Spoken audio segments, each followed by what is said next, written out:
Salam saudara pemirsa. Sebelum saya menyampaikan firman Tuhan untuk saudara-saudara sekalian, saya akan menyanyikan sebuah pujian kiranya menjadi berkat bagi kita. Jalan Salib.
Salam saudara pemirsa, selamat berjumpa kembali dengan kami dalam program Berita Pengharapan. Saya Pendeta Samuel Jalil, ingin mengunjungi saudara-saudara sekalian, ingin memberitahukan kepada kita bahwa Tuhan Allah yang hidup, Yesus Kristus yang luar biasa itu bisa mengubah hidup kita sedemikian rupa sehingga hidup kita yang penuh dengan kutuk akan menjadi berkat. Saudara sekalian, sebelum mendengarkan firman Tuhan, mari kita berdoa. Bapa, dalam nama Yesus, terima kasih banyak Tuhan. Tuhan Yesus ajaib, Tuhan Yesus luar biasa. Tolong kami Tuhan, supaya bila Engkau mendapati masih ada sifat-sifat yang tidak mempermuliakan nama Tuhan, Engkau mencabutnya, menggantinya dengan yang baru, supaya hidup kami benar-benar bisa menjadi berkat bagi orang lain, menjadi kesaksian bagi anggota keluarga kami. Terima kasih Tuhan, dalam nama Yesus. Haleluya, amin. Mari kita membaca firman Tuhan dari Perjanjian Lama. Perjanjian Lama, Kitab Kejadian pasal 49 ayat 1 dan ayat 2. Kejadian 49 ayat 1 dan ayat 2. Demikian kata firman Tuhan. Kemudian Yakub memanggil anak-anaknya dan berkata, "Datanglah berkumpul, supaya kuberitahukan kepadamu apa yang akan kamu alami di kemudian hari. Berkumpullah kamu dan dengarlah, ya anak-anak Yakub, dengarlah kepada Israel, ayahmu." Amin. Siapakah Yakub?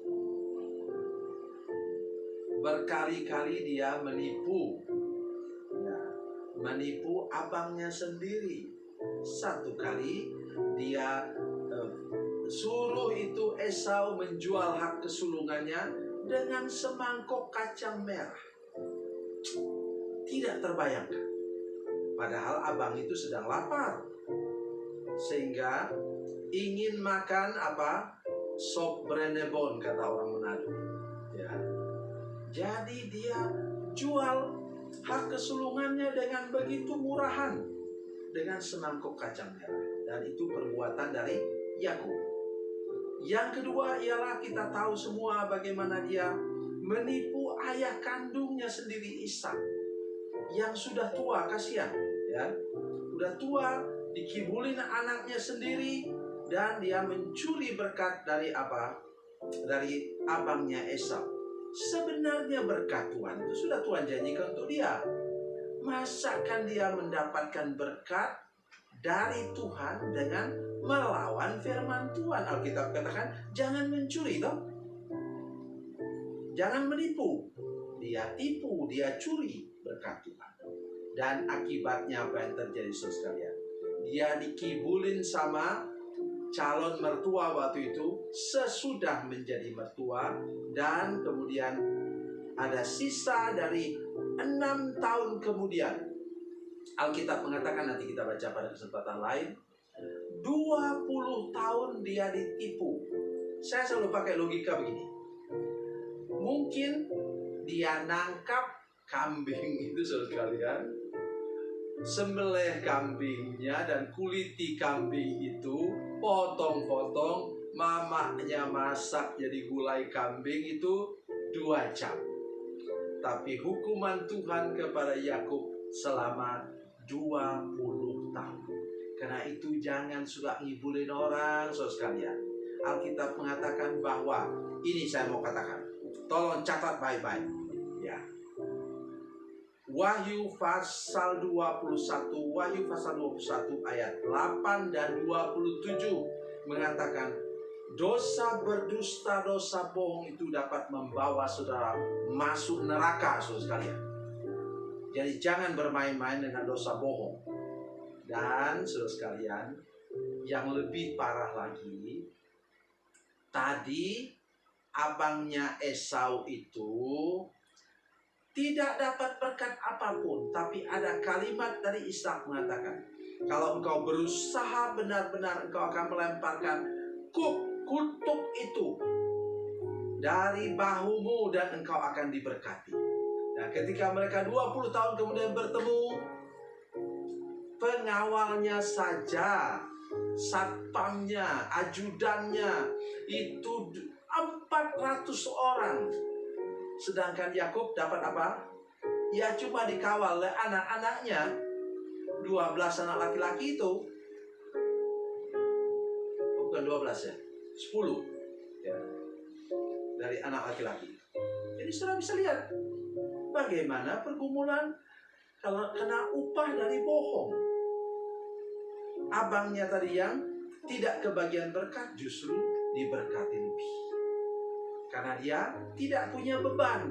Ya, kesalahan dia cuma satu sih. Dia mau balas dendam, dia mau bunuh. Itu Yakub. Karena sudah menipu dia. Oke. Apa yang kita baca tadi, saudara-saudara sekalian? Haleluya. Luar biasa.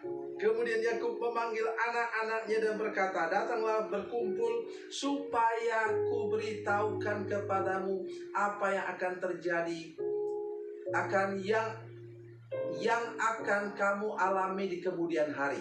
Berhimpunlah kamu dan dengarlah, ya anak-anak Yakub, dengarlah kepada Israel ayahmu. Sekarang dia sudah berubah. Tuhan berikan lidah nabi. Oh, luar biasa saudara sekalian. Luar biasa. Terutama nanti satu kali kelak kita akan mendengarkannya, terutama kepada Yehuda. Ayat 10. Tongkat kerajaan tidak akan beranjak dari Yehuda, ataupun lambang pemerintahan dari antara kakinya, sampai dia datang yang berhak atasnya, maka kepadanya akan takluk bangsa-bangsa. Sudah ingat siapa keturunan Yehuda? mulai dari Kaleb. Dia salah satu pemimpin yang menaklukkan tanah perjanjian. Sesudah itu siapa? Raja Daud.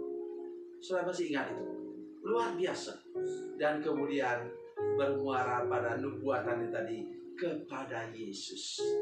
Luar biasa.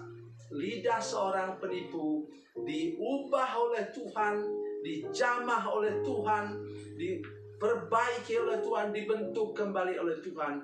Lidah penipu menjadi lidah nabi.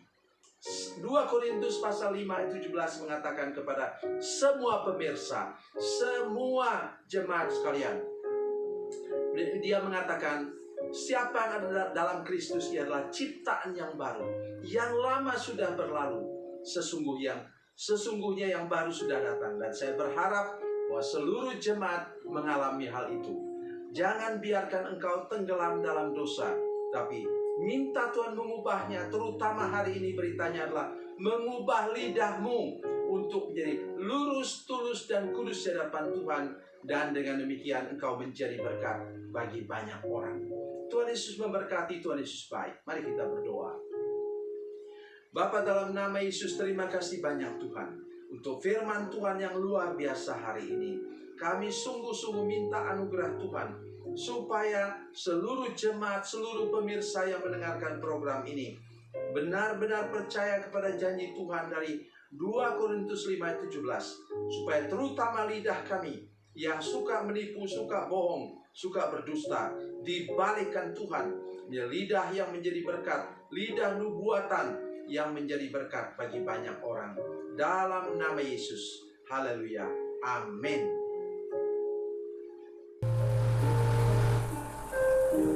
Bila Anda memerlukan dukungan doa kami, atau bila Anda punya masalah yang ingin didoakan, silakan menghubungi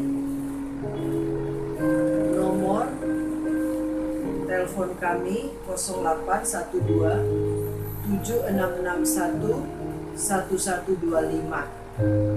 Dan bagi Anda yang berada di luar negeri, silakan menghubungi +62 812 7661 1125. Tuhan Yesus memberkati, Tuhan Yesus baik.